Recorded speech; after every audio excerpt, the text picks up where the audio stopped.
Bismillahirrahmanirrahim. Assalamualaikum warahmatullahi wabarakatuh. Akhirnya kita dipertemukan kembali dalam sesi kali ini, dan sesi kali ini kita akan membahas tema yang berbeda dari tema sebelumnya.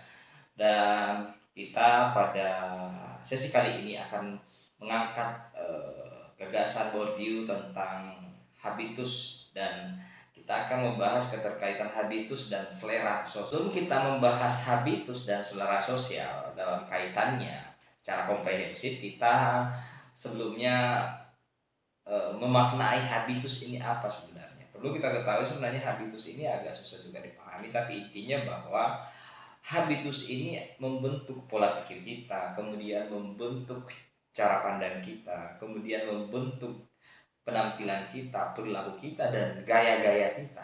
Itu adalah habitus. Nah, di mana habitus itu bisa dikatakan atau merupakan internalisasi eksterior, atau maksudnya internalisasi eksterior di sini adalah bagaimana kita menyerap sesuatu yang berada di luar diri kita, lingkungan sosial kita, yang kemudian itu menjadi suatu kebiasaan dan mengakar jadi suatu habits, mengakar dalam diri kita, dan itulah yang kemudian mempengaruhi cara pandang, perilaku, dan gaya-gaya kita dalam memaknai sesuatu seperti itu. Jadi misalnya saya berikan contoh, ada aktor atau individu yang lebih cenderung suka dengan brand-brand ternama. Nah, itu adalah habitus kayak gitu. Ada orang yang lebih cenderung lebih suka yang barang-barang yang sederhana. Itu adalah habitus, yang dimana itu adalah suatu proses internalisasi eksterior di lingkungan sosialnya seperti itu. Itu yang kemudian mempengaruhi cara pandang, cara pikir, dan cara berperilaku dia.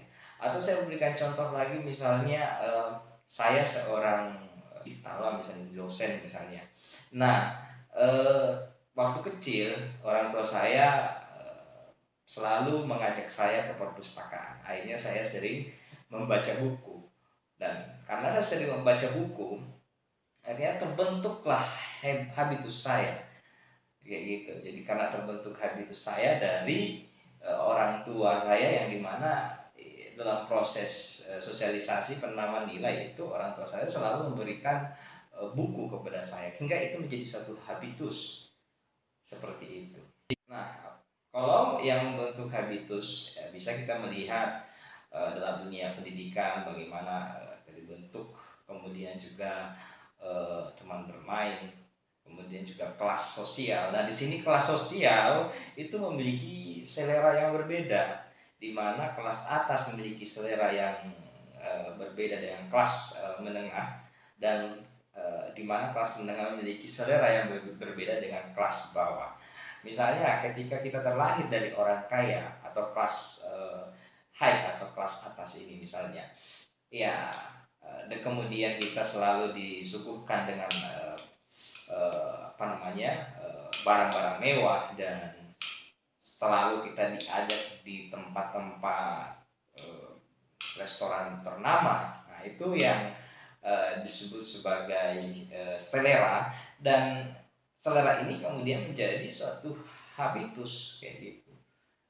Jadi kelas sosial juga bisa membentuk habitus seseorang kayak gitu.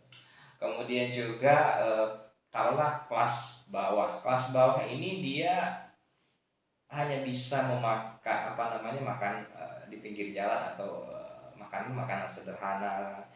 Nah, itu kemudian menjadi satu habitus. Jadi selera-selera ini bisa membentuk habitus seseorang, atau penampilan-penampilan, atau gaya-gaya, atau cara pandang dia seperti itu. Dari gagasan inilah bisa kita katakan bahwa habitus itu sangat mempengaruhi karena adanya proses internalisasi eksterior, dan habitus ini nanti akan dibawa dalam arena. Dan untuk mendukung habitus ini dalam arena, kita membutuhkan modal. Yang kita akan bahas nanti ada modal ekonomi, kemudian modal budaya, kemudian modal sosial, dan terakhir modal simbolik. Tapi